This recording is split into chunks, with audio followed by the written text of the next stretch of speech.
यासाठी तुमचा प्रेरणास्त्रोत कोण आहे?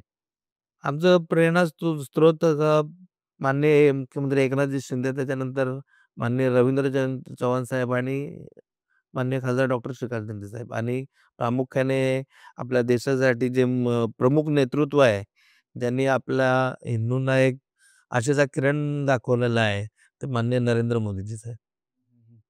तुम्ही एवढ्या वर्ष म्हणजे एकनाथ शिंदे साहेब असतील, श्रीकांत शिंदे साहेब असतील त्यांच्यासोबत कामं करतायत. त्यांच्यासोबतची काही आठवणी तुम्हाला शेअर करायची वाटते?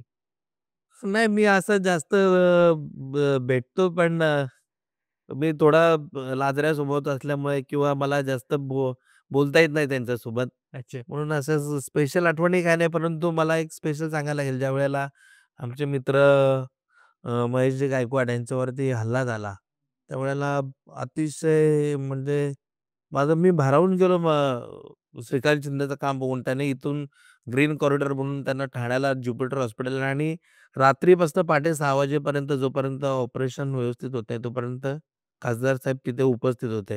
म्हणजे एक अतिशय संवेदनशील व्यक्ती, म्हणजे कार्यकर्त्यासाठी एवढं काम करणारा नेता मी अजून पाहिला नाही. अरे वाह!